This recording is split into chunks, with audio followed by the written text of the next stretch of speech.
Bismillahirrahmanirrahim. Let's start today's lecture.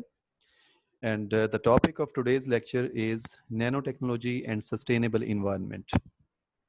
So, first of all, we have to see what is environment. Environment is everything that we surrounds. So, it means that everything that we surround and that is called as environment, we have to keep our environment neat and clean. And in order to keep our environment neat and clean, we have to clean our drinking water. We have to make the air quality of our environment better. And we have to find out the new sources of energy. For example, from now, we are mostly relying on non-renewable energy sources, and that are the fossil fuels. And it means that our planet needs a big shift from the use of non-renewable energy sources towards the renewable energy sources. So it means that we could find some renewable energy sources from our environment. And similarly, we can also we can also make our environment more neat and clean by reducing the presence of hazardous materials in the environment. For example, many heavy metals and many organic compounds that are present as pollutants in the environment, they should be controlled.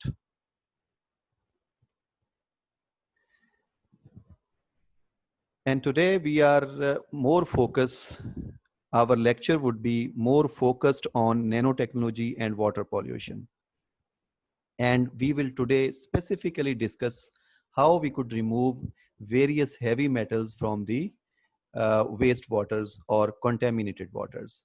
So first of all, let's look at what water is.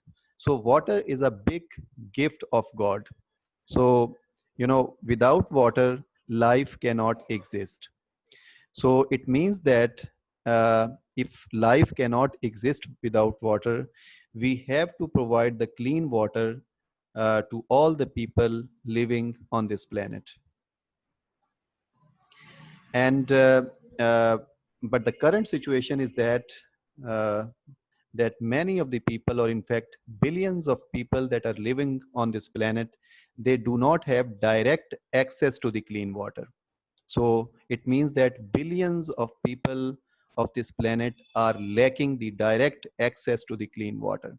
And similarly, there are so many people that are living on this planet, they even do not have the access to the clean water for the basic needs. So this is a big dilemma for the humanity, that billions of people do not either they do not have the direct access to to the clean water for drinking purposes, or even many people do not have access to the clean water for basic needs. So how water is contaminated, how water is polluted. So there are so many pollutants that are present in waters, and that make the water polluted. For example, heavy metals. So you see around that there are various heavy metals that may be present in the water, and even the small amounts of these heavy metals could make the water toxic.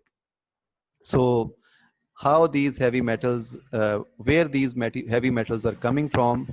They are coming from the industrial activities, they are coming from the household activities, they are coming from the agricultural activities. So that there are many sources of heavy metals that are polluting the uh, water.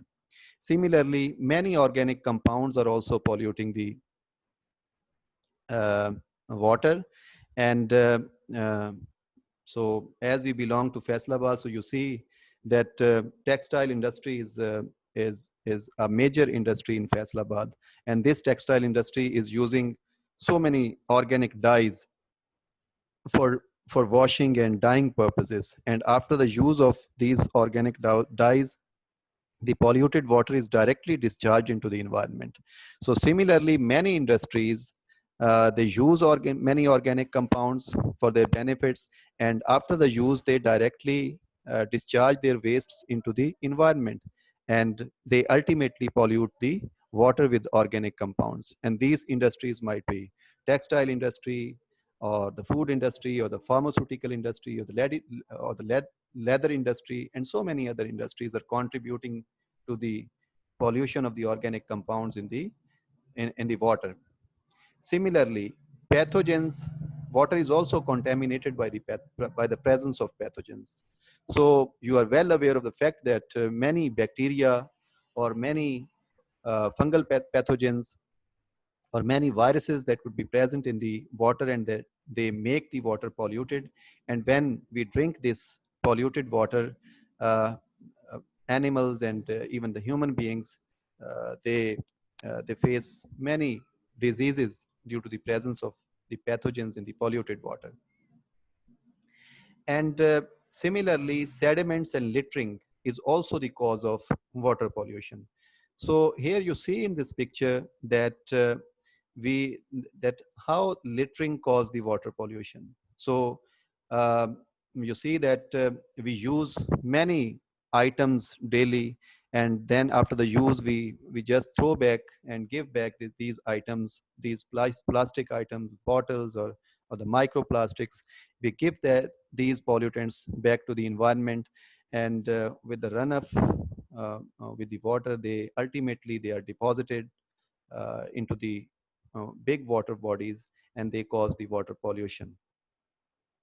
So in this manner, these are some of the major pollutants that are present in the water, and that cause the water pollution. Then I'm going to discuss some of the major sources of the water pollution, that how this water pollution is being caused, and what are the sources, what are the major sources that are responsible for causing the water pollution. So number one is the municipal water. So you see from your municipalities that a huge amount of water is coming from the municipalities, and that becomes the part of the water bodies, and that make the water polluted. Then mining activities are the major cause of the water pollution in Pakistan and even around the world, that these mining activities are contributing largely in the water pollution. Similarly, industrial activities, as I have already discussed, that many industries are involved in causing the water pollution, and many industries use organic compounds and even the heavy metals, and they, after the use of many chemicals, they just discharge their waste directly into the environment, into the water bodies, and that becomes the part of the water bodies and cause the water pollution. And as an example, we can quote as uh, we even see in Faisalabad that Faisalabad is an industrial city having the huge number of industrial units there, and they daily use a huge amount of dyes or the other organic compounds for the textile purposes, and they directly discharge their wastewater without any treatment or without any pre-treatment directly into the water bodies, and that causes the water pollution. Similarly, agricultural operations are also the major cause of are also the major source of water pollution, to be precise. So in previous lecture, I had discussed about the Green Revolution. So we discussed that back in 1960s era, what happened that people started to use a huge amount of chemicals in agriculture in the form of pesticides, in the form of herbicides, fertilizers, and the use of these high yielding varieties of the chemicals in agriculture sector, then uh, this is called as Green Revolution, and the purpose was to increase the per unit yield in agriculture sector in order to feed the increasing population. So this was a good idea, and that this certainly increased the yield in agriculture sector.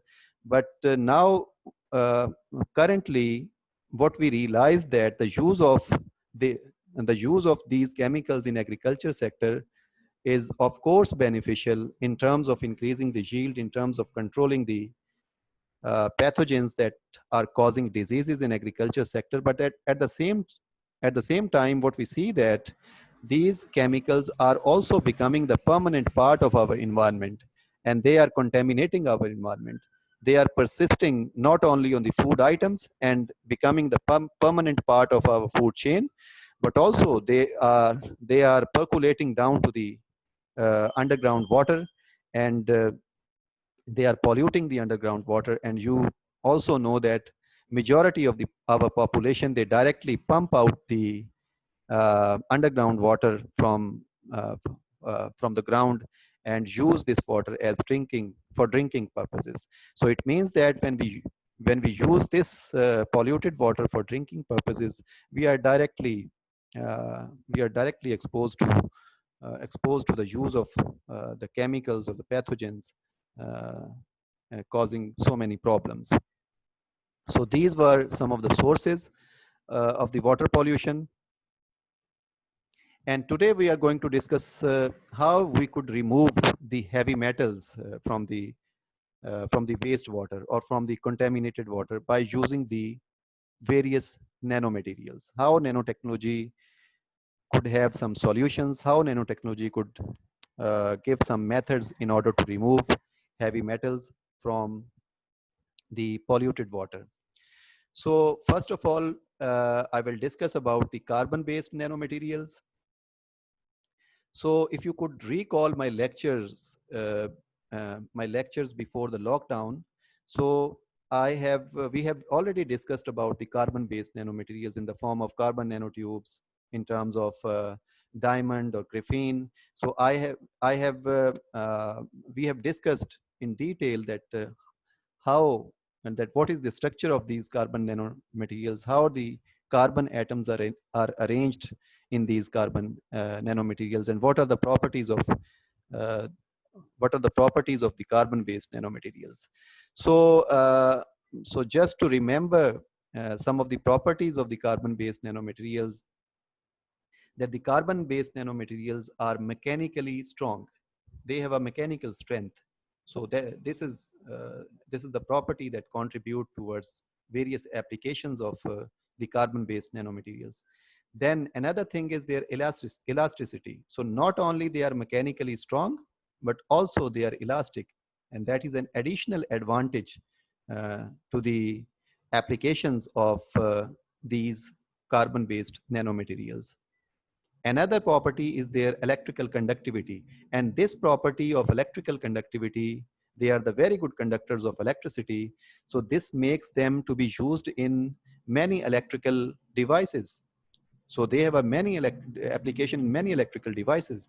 And also they are very good thermal conductors. So it means that they can conduct the heat as well. So these are some of the properties that make carbon-based nanomaterials so important, so significant to be used in various applications, like in electronics, in electrical devices, in energy storage, and so many others. So in carbon-based nanomaterials, we can use carbon nanotubes in order to remove the heavy metals from the contaminated water. So if you could recall my lecture about carbon nanotubes, we have already discussed in that lecture that how carbon atoms are arranged in carbon nanotubes. So just to revise that, carbon atoms are arranged in carbon nanotubes in a single layer. So if you look at this picture, you see that carbon nanotubes are long nanomaterials, and they are actually one-dimensional nanomaterials. So again, if you could recall that, we have already discussed about what are the one-dimensional nanomaterials, what are the two-dimensional nanomaterials, and then the three-dimensional nanomaterials, and there are zero-dimensional nanomaterials as well. So carbon nanotubes are one-dimensional nanomaterials. It means that in carbon nanotubes, carbon atoms are arranged in a manner that their length could be hundreds to thousand nanometers, right?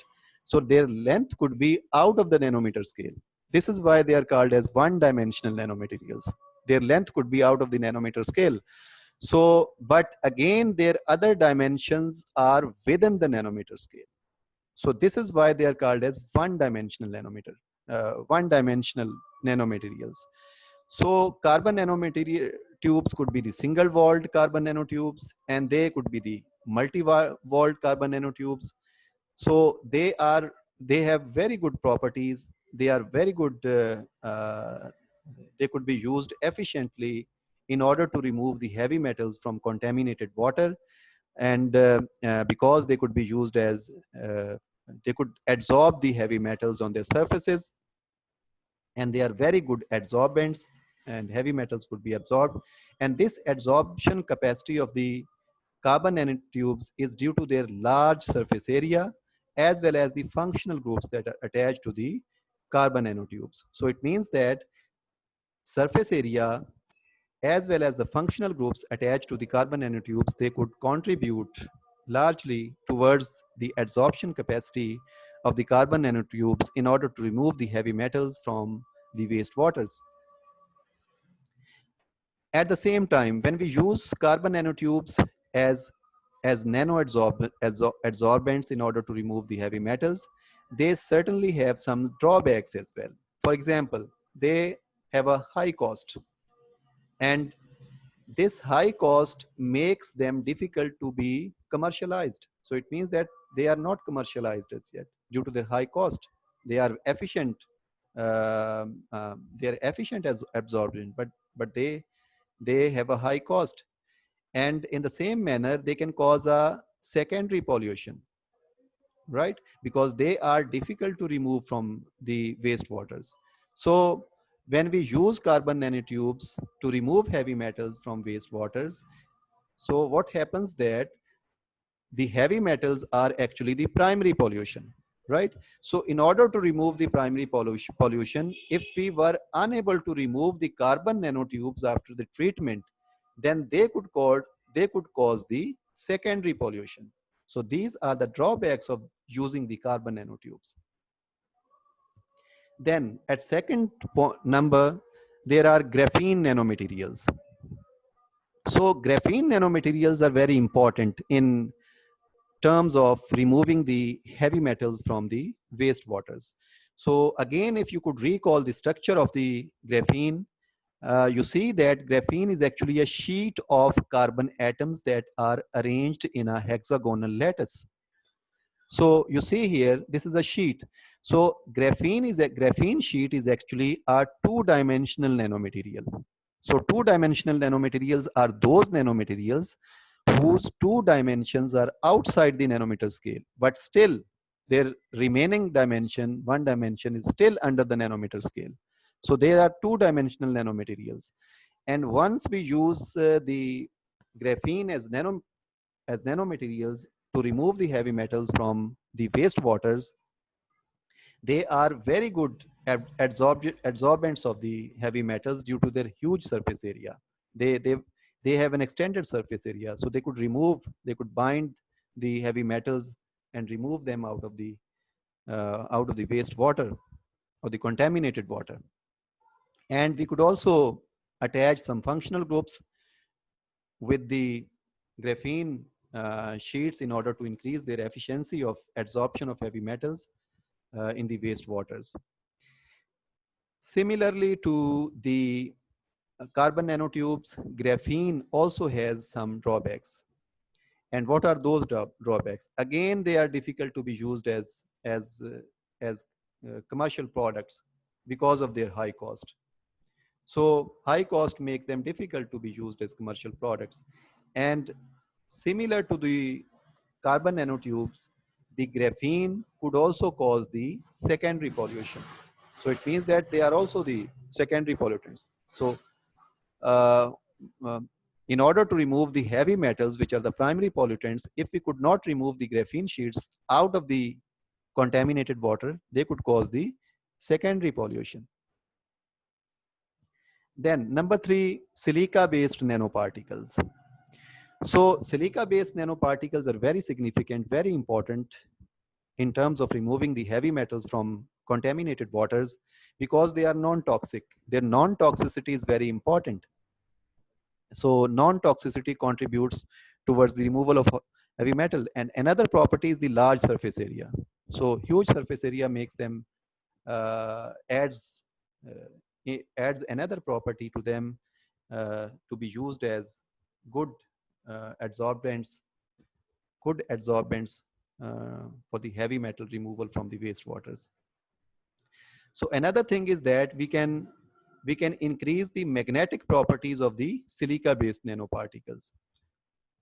So what we can do is we can make a nano composite by attaching we can make a nano composite of magnetite nanoparticles with the silica based nanoparticles in order to increase the magnetic properties of silica based nanoparticles.